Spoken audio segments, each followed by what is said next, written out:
हाँ जी, पीछे नया यूनिट है।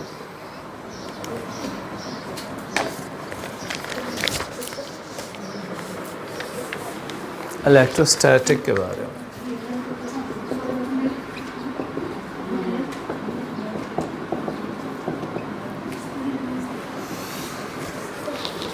इलेक्ट्रोस्टैटिक चैप्टर 12 है, स्टडी ऑफ रेस्ट चार्जेस। इसमें टॉपिक शामिल है, उसमें कॉलम लॉ है, इलेक्ट्रिक फील्ड है,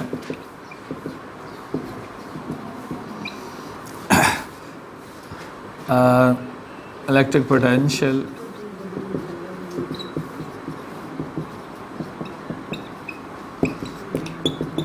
relation between electric field and electric potential, capacitance of capacitor और energy store in capacitor।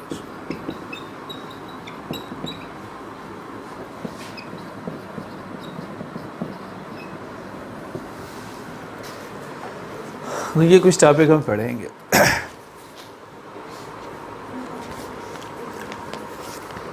Column law दो चार्जेस के दरमियान फोर्स की मैग्नीट्यूड बताता है। अगर दो चार्जेस हैं लाइक या अनलाइक, जिनके दरमियान सेपरेशन आर है, तो जो फार्मूला है प्रोडक्ट ऑफ चार्ज पे डिपेंड होता है और स्क्वायर ऑफ डिस्टेंस पे डिपेंड होता है। कॉलम फोर्स को हम यूनिफाइन करेंगे कि force between two charges is directly proportional to product of charges, inversely proportional to square of distance between their centre. के कांस्टेंट है जिसकी value 9 10 power 9 newton metre square पर कॉलम स्क्वायर होती है। ठीक, इसी वैल्यू का एक और कांस्टेंट होता है 1/4 पाई एप्सिलॉन नॉट। इसकी वैल्यू भी 9 10 पावर 9 होती है। इसमें जो एप्सिलॉन नॉट है इससे परमिटिविटी कहते हैं, फ्री स्पेस, और इसकी वैल्यू 8.825 10 पावर -12 कॉलम स्क्वायर पर न्यूटन मीटर स्क्वायर। इसका यूनिट के से अब उलट होता है, रेसिप्रोकल होता है। ठीक है, तो ये परमिटिविटी ऑफ फ्री स्पेस है, मीडियम का कांस्टेंट है। तो वैक्यूम में जो फोर्स है 1/4 pi epsilon naught Q1 Q2 by r square. Constant K की बजाय आप ये वाला कांस्टेंट यूज़ कर लें, दोनों के मैग्नीट्यूड सेम है। इसमें एप्सिलॉन नॉट क्या है, मीडियम का कांस्टेंट है। अगर दोनों चार्जेस के दरमियान कोई डाइलेक्ट्रिक मीडियम रखते हैं जिसकी रिलेटिव परमिटिविटी एप्सिलॉन आर है, तो फोर्स मीडियम में कम हो जाती है। वैक्यूम वाली फोर्स उतने टाइम कम हो जाती है जितना रिलेटिव परमिटिविटी होती है डाइलेक्ट्रिक मीडियम की। एप्सिलॉन आर टाइम फोर्स में कमी आती है।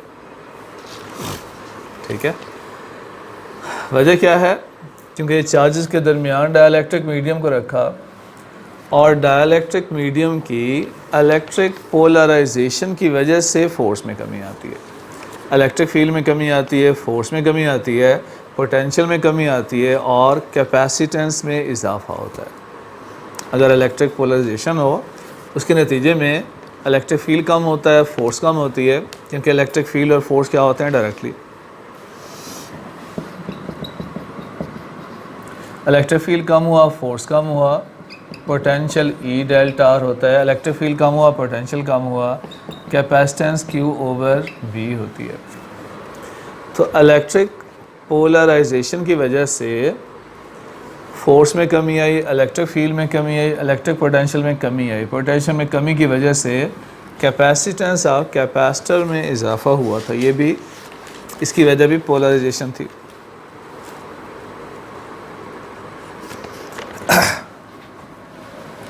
तो जो फोर्स मीडियम में बनेगी वैक्यूम वाली फोर्स, इसके इक्वेशन 2 कह लें, वैक्यूम की फोर्स पुट कर लें तो मीडियम में फोर्स होती है 1/4 pi epsilon naught Q1 Q2 by r square, epsilon r पे भी डिवाइड कर लें तो ये भी नीचे आ गया। तो ये मीडियम में फोर्स है। अगर एप्सिलॉन आर रिलेटिव परमिटिविटी को डिफाइन करना चाहें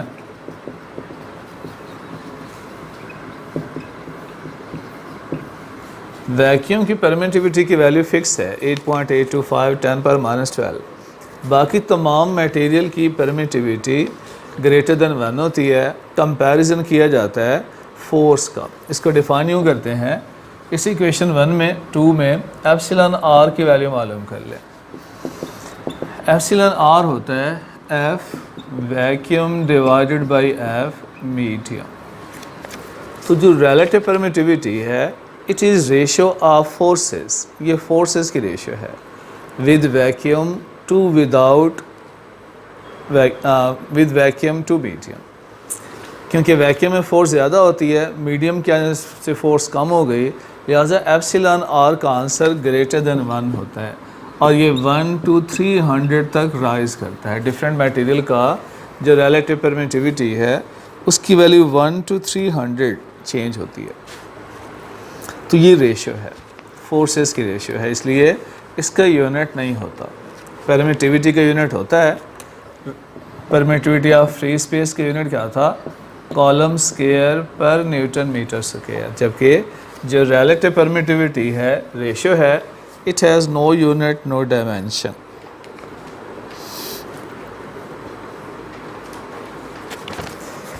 इसे वेक्टर फॉर्म में कैसे लिखते हैं,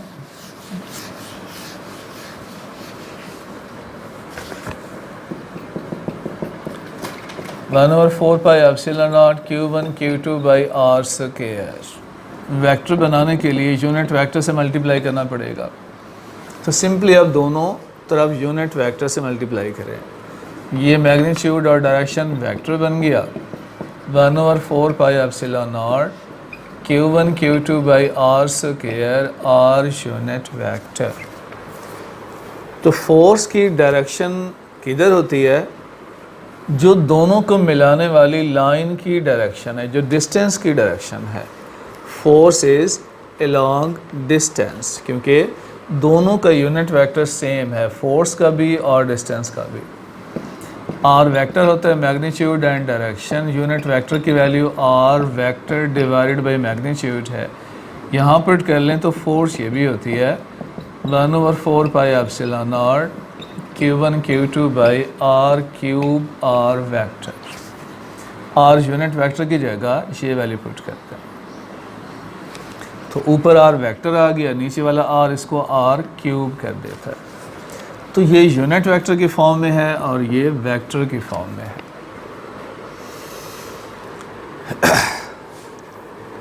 समझ आई? दो चार्जेस पर लगने वाली फोर्स बराबर होती है, दोनों एक दूसरे पर सेम फोर्स लगाते हैं। अगर पहले चार्ज की फोर्स 1 2 है, दूसरे की फोर्स 2 1 है, तो दोनों की मैग्नीट्यूड सेम होती है, डायरेक्शन अपोजिट होती है। 1 2 का मतलब क्या है, force on the first charge due to second, force on second due to first. तो फर्स्ट पर फोर्स सेकेंड की वजह से, सेकेंड पर फोर्स फर्स्ट की वजह से, दोनों की वैल्यू क्या होती है, सेम होती है। अगर कहीं फोर्स की वैल्यू आ गई -10 न्यूटन, दो चार्जेस के दरमियान फोर्स -10 है या फोर्स +15 न्यूटन है, इसमें से कौन सी फोर्स अट्रैक्टिव होगी, कौन सी रिपल्सिव होगी, पता चलता है?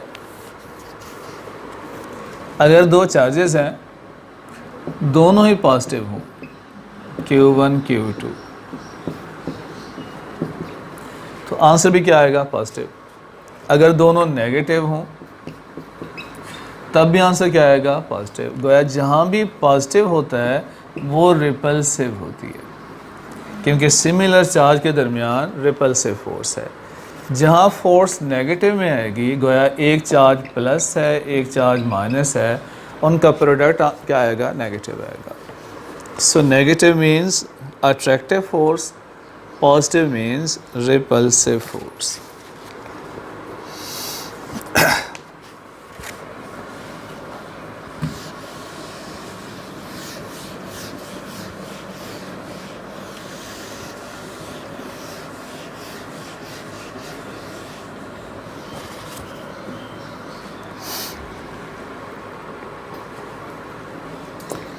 By inserting which medium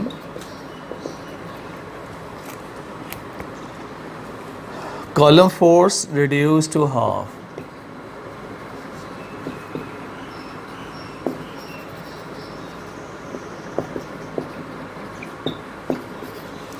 medium है Teflon, paraffin, mica and iron, या वो तो डिफरेंट है ग्लास का। कौन सा मीडियम चार्ज के दरमियान रखें कि फोर्स हाफ हो जाए? अब इसका ताल्लुक किससे होता है?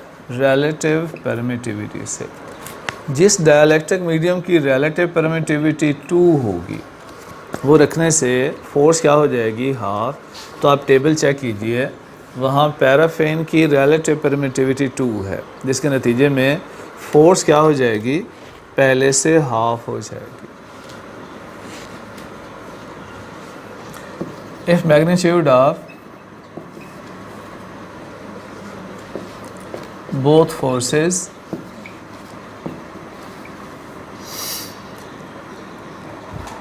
both charges is double and distance become half,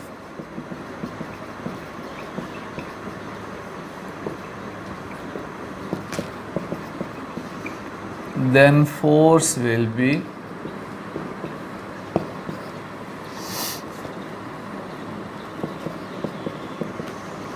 (16 times same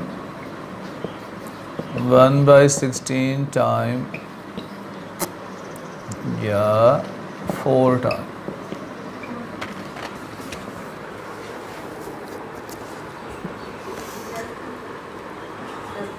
charges को डबल किया,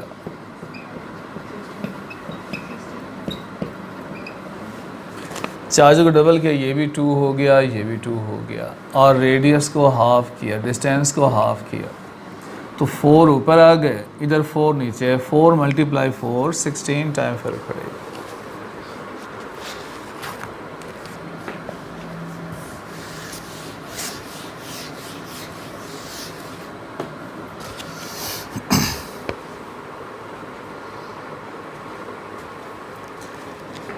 For which value of R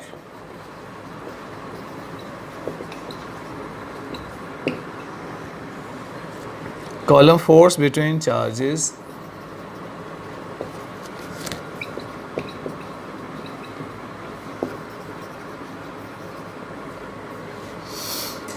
will become double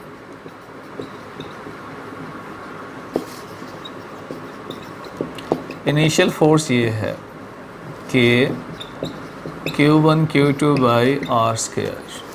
force को डबल करने के लिए आर में क्या चेंज लानी पड़ेगी? ऑप्शन आपके पास है।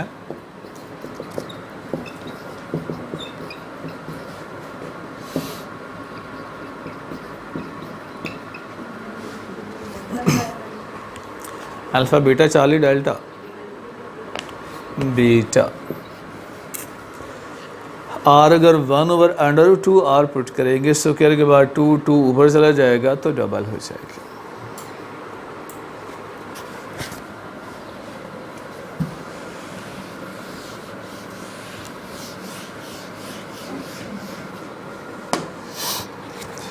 Ratio of magnitude of two charges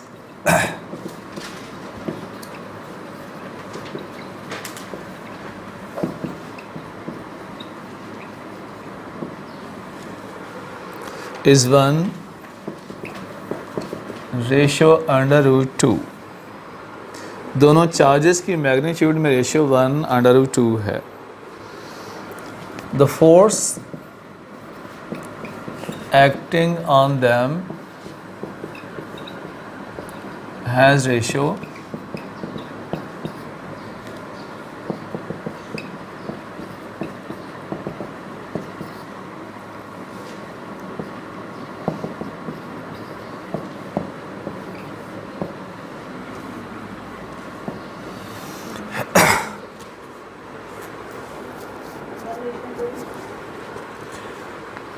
दो चार्जर में रेशियो 1 रेशियो अंडर रूट 2 है. उन पर लगने वाली आपस में फोर्स की रेशियो क्या होगी? These forces are action and reaction same in magnitude. दोनों एक दूसरे पर सेम फोर्स लगाते हैं तो रेशियो क्या होती है? हमेशा 1-1 होती है. चाहे एक 1 कॉलम का चार्ज है चाहे एक 100 कॉलम का चार्ज है, जितनी फोर्स 100 कॉलम वाला 1 पे लगाएगा उतनी फोर्स 1 वाला 100 पे लगाएगा. दोनों की फोर्स मालूम करने का फार्मूला सेम ही है कि Q1 Q2 by r square. चाहे पहले चार्ज पे फोर्स मालूम करनी हो या दूसरे पर, फार्मूला यही एक ही इस्तेमाल करते हैं, आंसर सेम ही आएगा.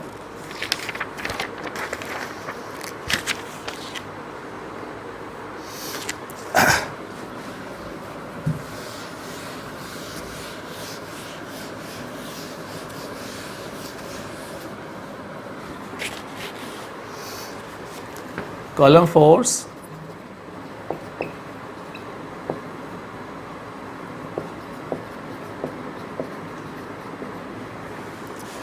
between two helium nucleus 1 meter apart is option है less than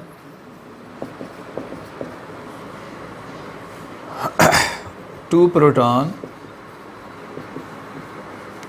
4 meter apart. B option है greater than 2 proton 25 centimeter apart, greater than 2 electron 1 meter apart.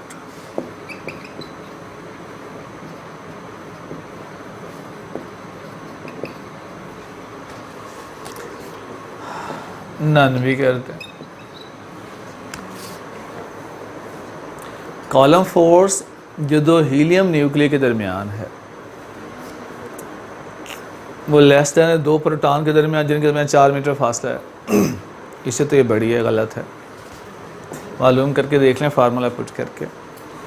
Greater than 2 proton 25 centimetre, चूँकि इसके डिस्टेंस नीचे बहुत कम है तो इसकी फोर्स ये ज़्यादा है इससे, तो ये भी गलत है. Greater than 2 electron 1 metre apart, तो इनमें चार्ज भी कम है, डिस्टेंस भी कम है, इससे इनके दरमियान फोर्स ज़्यादा है, तो ये ऑप्शन सही है. इसको फार्मूला पुट करके कैलकुलेट करके चेक कीजिएगा.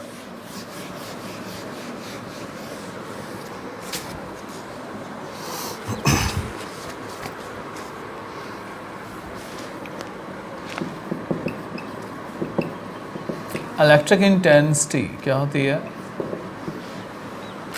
इलेक्ट्रिक इंटेंसिटी या strength of electric field, electric field strength कहते हैं इसे.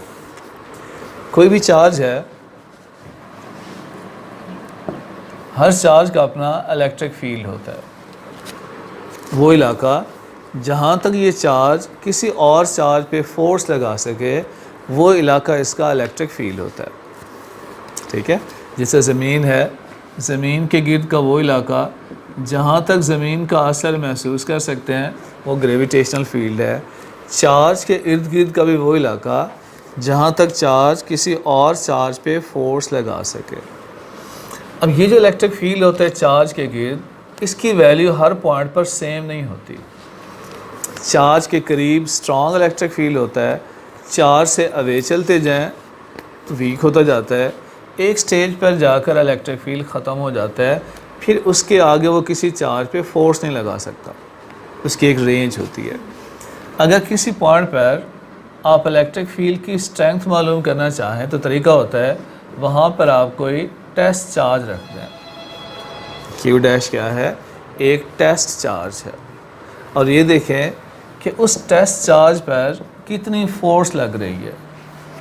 ठीक है, इस सोर्स चार्ज की वजह से एक सोर्स चार्ज होता है और एक टेस्ट चार्ज। सोर्स चार्ज वो होता है जो इलेक्ट्रिक फील्ड पैदा कर रहा है, और टेस्ट चार्ज होता है it is unit positive charge. ये यूनिट पॉजिटिव चार्ज होता है used to test electric field. इसको हम इलेक्ट्रिक फील्ड टेस्ट करने के लिए इस्तेमाल करते हैं। सोर्स चार्ज इलेक्ट्रिक फील्ड पैदा करने के लिए है, जबकि टेस्ट चार्ज इलेक्ट्रिक फील्ड को टेस्ट करने के लिए। Force per unit charge electric field होता है। गोया इस पॉइंट पर जितनी ज़्यादा फोर्स लगेगी टेस्ट चार्ज पे, उतना ज़्यादा इलेक्ट्रिक फील्ड होता है। यूनिट इसका न्यूटन पर कूलम है, जो कि वोल्ट पर मीटर के बराबर भी होता है। और इसकी अगर वैल्यू मालूम करना चाहें तो फोर्स Q और K डैश के दरमियान अगर R फासले पर हों तो 1/4 pi epsilon not Q dash over R square Q dash पे डिवाइड भी कर दें। Q डैश कैंसिल हो गया, 1/4 pi epsilon not Q over R square. ये इलेक्ट्रिक फील्ड की इक्वेशन है। तो इसमें दो चीज़ें हैं।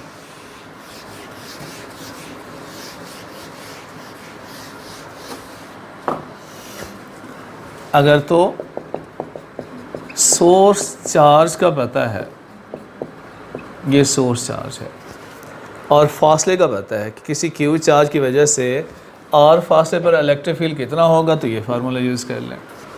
अगर यहाँ पे टेस्ट चार्ज दिखा दिया कि टेस्ट चार्ज पे इतनी फोर्स लग रही है तो इलेक्ट्रिक फील्ड क्या होगा, तब ये फार्मूला यूज़ कर लें।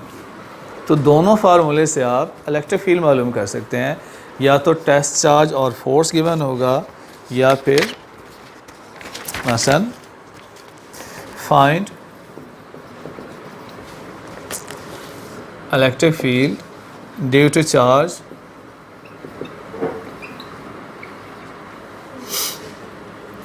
of 16 column at a point where 6 column charge experience force of 32 Newton. अब ये एक फॉर्म है। दूसरी फॉर्म ये है इसकी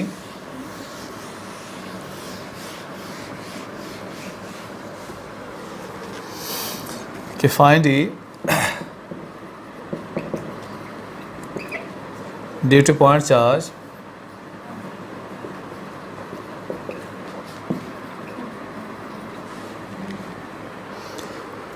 of 25 column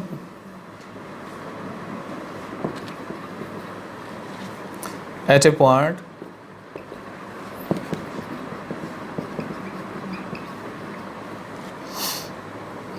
meter away where 10 column charge is placed।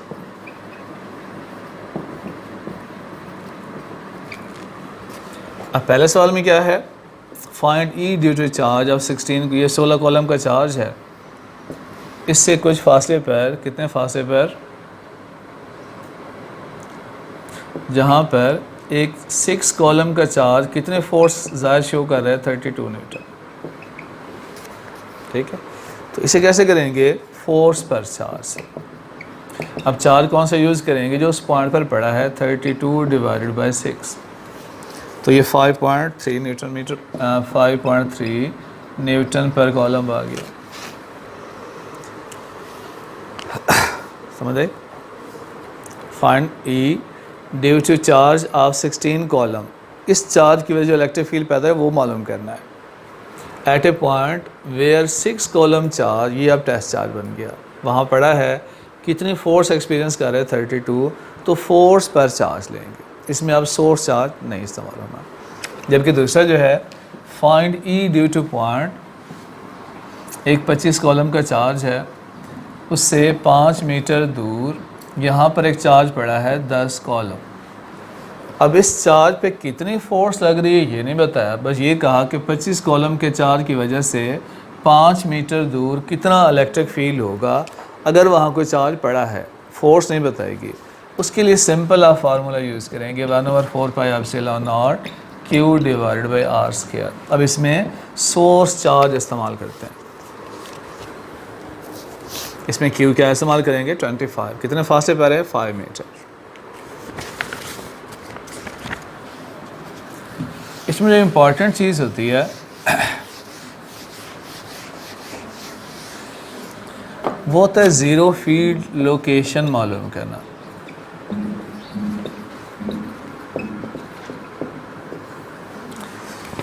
Zero field location से ये मुराद है कि दो चार्जेस हैं, चाहे वो पॉजिटिव हों या नेगेटिव, दोनों के नतीजे में किसी पॉइंट पर इलेक्ट्रिक फील्ड ज़ीरो हो जाएगा। वो पॉइंट जहाँ दोनों की वजह से इलेक्ट्रिक फील्ड ज़ीरो हो जाए उसकी लोकेशन मालूम करना, डिस्टेंस मालूम करना। अगर तो दोनों पॉजिटिव चार्ज हों या दोनों नेगेटिव हों। हमें पता है जो इलेक्ट्रिक लाइन ऑफ फोर्सेस की डायरेक्शन होती है वो पॉजिटिव से अवे होती है, इसकी टुवर्ड अपोजिट होती हैं। तो दोनों चार्ज के दरमियान जो इलेक्ट्रिक लाइन ऑफ फोर्सेस हैं वो अपोजिट हैं। तो सिमिलर चार्ज की वजह से चार्जेस के दरमियान में कहीं पॉइंट होगा जहां इलेक्ट्रिक फील्ड ज़ीरो होता है। ठीक है, फ़र्ज़ करें ये चार्ज Q1 है, ये Q2 है, इसका फासला R1 है, इसका फासला R2 है।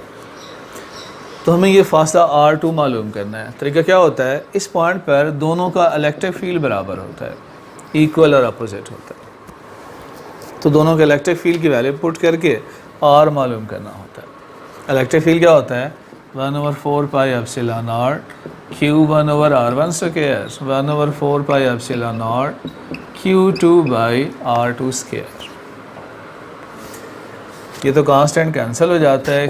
Q1 by R1 square Q2 over R2 square होता है।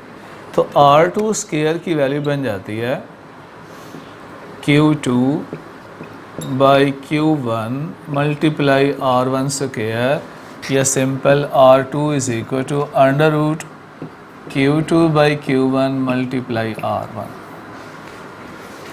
तो पोजीशन इस फार्मूले से मालूम करते हैं ज़ीरो फील्ड लोकेशन की।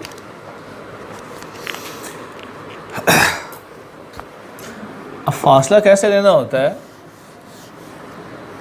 अगर ये 20 कॉलम का चार्ज है और ये 4 कॉलम का चार्ज, दोनों पॉजिटिव हैं, तो इलेक्ट्रिक फील्ड कहाँ ज़ीरो होगा, छोटे चार्ज के करीब ज़ीरो होता है। जो छोटा चार्ज होगा उसके करीब आपने लेना है और उससे फासला मालूम करते हैं, क्योंकि इसकी इलेक्ट्रिक लाइन ऑफ फोर्सेस ज़्यादा स्ट्रांग है, दूर तक जाएंगी, इसकी इलेक्ट्रिक लाइन ऑफ फोर्स जल्दी ख़त्म हो जाती हैं। ठीक है, तो ज़ीरो फील्ड लोकेशन हमेशा छोटे चार्ज के करीब होती है, बड़े चार्ज के नहीं। एक बात ये है, तो ये फासला आप R1 लेंगे, ये R2। एक फार्मूला ये होता है, अगर दोनों अपोजिट चार्ज हों, फिर एक पॉजिटिव चार्ज है और एक नेगेटिव चार्ज है, अब इनकी वजह से कहाँ लोकेशन होगी देखना पड़ेगा, उनसे बड़ा चार्ज कौन सा है। ठीक, पॉजिटिव चार्ज की electric line of forces positive से अवे होती हैं ऐसे, और जो नेगेटिव से निकलती हैं उसकी डायरेक्शन टुवर्ड नेगेटिव होती है। गोया चार्जेस के दरमियान तो सेम डायरेक्शन में है, चार्जेस के दरमियान इलेक्ट्रिक लाइन ऑफ फोर्सेस दोनों की सेम डायरेक्शन में है, तो इनके दरमियान में तो कहीं ज़ीरो नहीं होगा। इसकी electric line of forces toward negative होती हैं, गोया इसकी पॉजिटिव टू नेगेटिव, इसकी टुवर्ड नेगेटिव। तो चार्ज की दूसरी तरफ बाहर साइड पर जाकर कहीं ज़ीरो फील्ड लोकेशन आती है। तो जहाँ अपोजिट चार्ज होते हैं वहाँ दोनों चार्ज के बाहर जो छोटा चार्ज होगा, चाहे पॉजिटिव या नेगेटिव, उसके करीब बाहर की तरफ वहाँ ज़ीरो फील्ड लोकेशन होती है। अब उसमें क्या कहते हैं, दोनों चार्ज के दरमियान डिस्टेंस बता देते हैं। फ़र्ज़ करें r है और ये फासला x से ये मालूम करना है। ये चार्ज Q1 है, ये चार्ज Q2 है। अब क्या करना होता है, इलेक्ट्रिक फील्ड दोनों तरफ बराबर कर लें। पहले चार्ज का इलेक्ट्रिक फील्ड क्या होगा, पहले चार्ज का इलेक्ट्रिक फील्ड होता है कांस्टेंट Q1 डिवाइडेड बाई, अब इस P पॉइंट तक फासला R प्लस x होगा इसका, दूसरे का K constant Q2 divided by x square. x मालूम करना होता है। पहले चार्ज का फासला नहीं बताते, दोनों चार्ज के दरमियान डिस्टेंस बता देते हैं r, और उस चार्ज से कितने फासले पर है नल पॉइंट, x फासले पर। तो पहले चार्ज का फासला r प्लस x होता है, यहाँ पुट कर लिया। दूसरे चार्ज का फासला x होता है, k से k कैंसिल। यहाँ से आपको x की वैल्यू मालूम करनी होती है, Q1 divided by Q2 is equal to, ये ऊपर चला गया, r प्लस x का square divided by x square. अगर अंडर रूट कर लें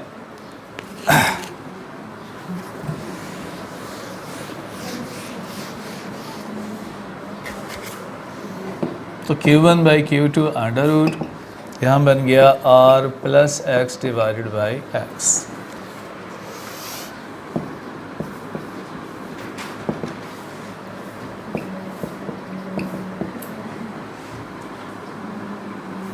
तो इसको जितना मर्जी सॉल्व करते जाएं,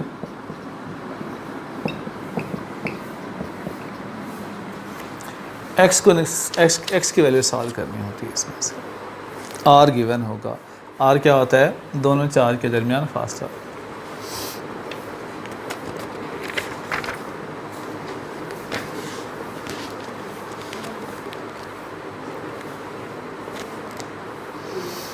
फर्ज करें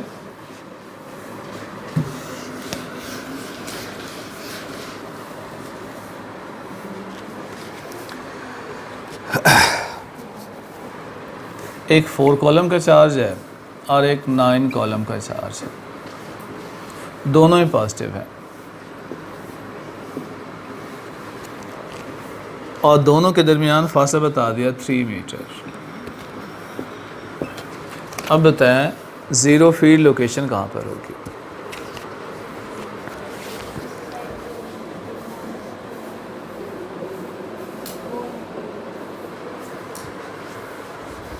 Where is the zero field location?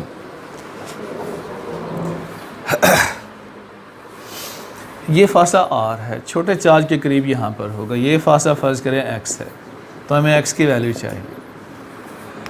तो पहले चार्ज का यहाँ तक फासला x है, दूसरे चार्ज का फासला क्या होगा, ये टोटल r है, r में से x निकाल दें तो ये फासला r माइनस x होता है।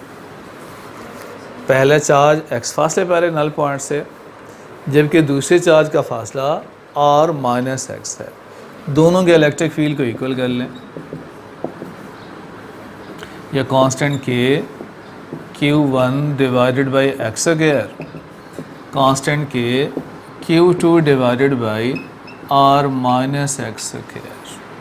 कांस्टेंट k से k कैंसिल हो गया, सबकी वैल्यू पुट करके x का आंसर निकालना होता है। सही है।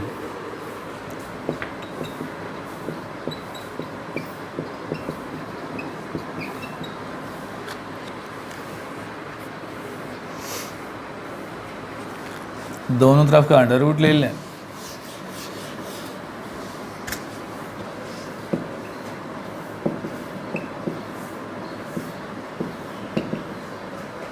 Q2 by Q1 9 by 4 under root, तो ये 3/2 वाला।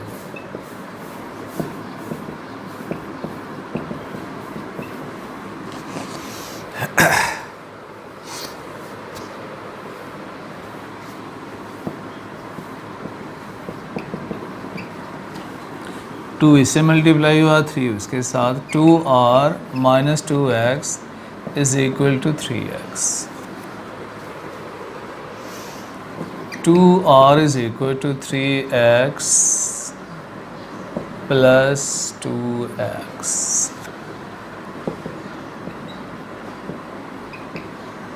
x की वैल्यू 2/5r बन गई। r गिवन है 3 मीटर।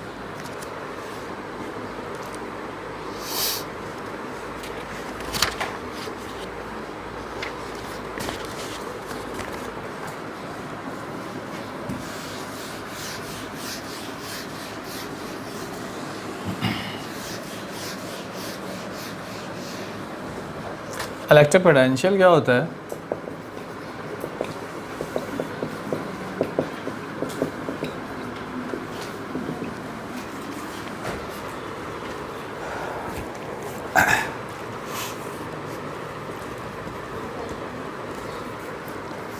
फर्स्ट करें कोई चार्ज है, चार्ज का इलेक्ट्रिक फील्ड है। अगर आप इलेक्ट्रिक पोटेंशियल देखना चाहते हैं तो आप किसी यूनिट चार्ज को अगेंस्ट इलेक्ट्रिक फील्ड एक पॉइंट से दूसरे पॉइंट तक मूव करवाएं। इस टेस्ट चार्ज पे, यूनिट चार्ज पे जितना वर्क करना पड़ेगा इसे मूव करवाने में एक पॉइंट से दूसरे पॉइंट तक जितना वर्क करना पड़ेगा, ये इन दो पॉइंट के दरमियान पोटेंशियल के डिफरेंस के बराबर होगा। Work done by moving a test charge unit charge from initial point to final point against electric field. ठीक है, अगर ये कोई पॉजिटिव प्लेट है, ये नेगेटिव प्लेट है, इनके दरमियान इलेक्ट्रिक फील्ड होता है जिसकी डायरेक्शन क्या होती है? Positive to negative. आप किसी यूनिट पॉजिटिव चार्ज को अगेंस्ट इलेक्ट्रिक फील्ड मूव करें तो ऐसा खुद ब खुद नहीं होगा, दोनों में रिपल्शन है। रिपल्शन के अगेंस्ट आपको काम करना पड़ेगा। जितना आपको काम करना पड़ेगा वो पोटेंशियल एनर्जी के तौर पे स्टोर हो जाएगा। उसे हम इलेक्ट्रिक पोटेंशियल एनर्जी कहते हैं, डेल्टा यू। मतलब आपने इनिशियल पॉइंट से फाइनल तक मूव किया, जितना आपने काम किया वो change in electric potential energy होगा। अगर इसी वर्क को या पोटेंशियल एनर्जी को चार्ज पे डिवाइड कर लिया जाए तो वो इलेक्ट्रिक पोटेंशियल होता है। जो आप वर्क करते हैं वो पोटेंशियल एनर्जी होती है। वर्क पर चार्ज, पोटेंशियल एनर्जी पर चार्ज, ये इलेक्ट्रिक पोटेंशियल। दो पॉइंट के दरमियान डिफरेंस होगा। ये अगर ए पॉइंट है, ये बी है, तो डेल्टा वी का मतलब है V B minus V A is equal to work done पर charge potential energy at B minus potential at A divided by charge. तो इसका यूनिट जाउल पर कॉलम जिसे वोल्ट कहते हैं। वर्क पर चार्ज है, जाउल पर कॉलम है, वोल्ट कहलाता है। कितना वर्क करना पड़ेगा? अगर ये डिस्टेंस डेल्टा आर है, अब चार्ज को मूव करें ए से बी तक, कितना वर्क करना पड़ेगा? वर्क की इक्वेशन होती है dot product of force and distance. जो आपको काम करना पड़ेगा चार्ज को मूव करवाने के लिए एफ डॉट डेल्टा आर या F delta R cos theta, ये वर्क है। किसी चार्ज को इलेक्ट्रिक फील्ड में मूव करवाने के लिए कितनी फोर्स दरकार होती है? जिस फोर्स से इलेक्ट्रिक फील्ड चार्ज को रिपेल कर रहा है, क्योंकि अगेंस्ट फील्ड जा रहे हैं, दोनों चार्ज में रिपल्शन है, तो ये वाला इलेक्ट्रिक फील्ड कितनी फोर्स तक आ रहा है क्यू डैश पे? इलेक्ट्रिक फील्ड होती है फोर्स पर चार्ज, फोर्स की वैल्यू होती है क्यू डैश ई।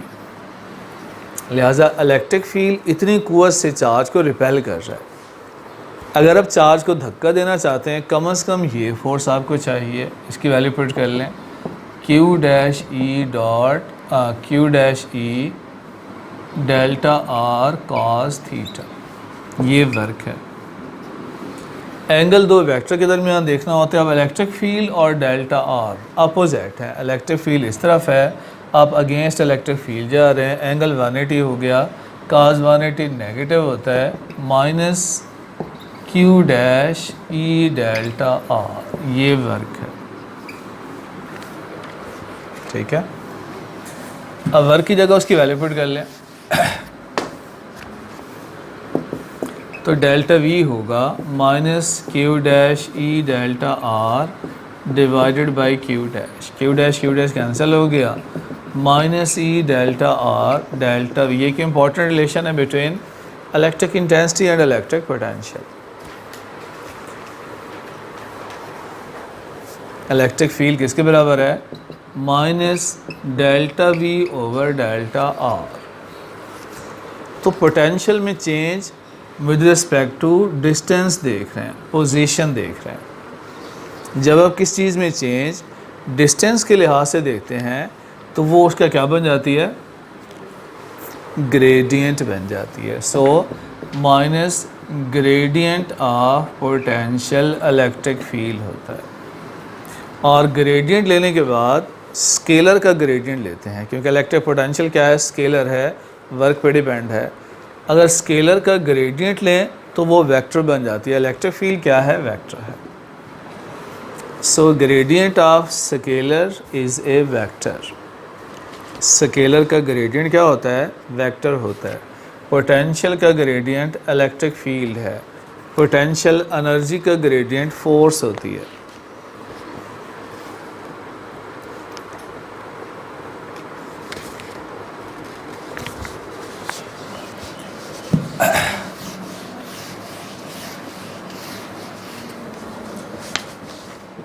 अगर इलेक्ट्रिक फील्ड है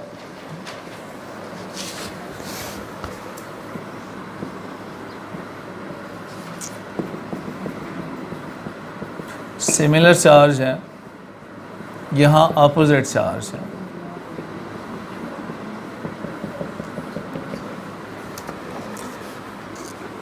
इनके दरमियान P पॉइंट पर नेट इलेक्ट्रिक फील्ड क्या है, नेट पोटेंशियल क्या है? इसके दरमियान P पॉइंट पर नेट इलेक्ट्रिक फील्ड क्या है, नेट पोटेंशियल क्या है?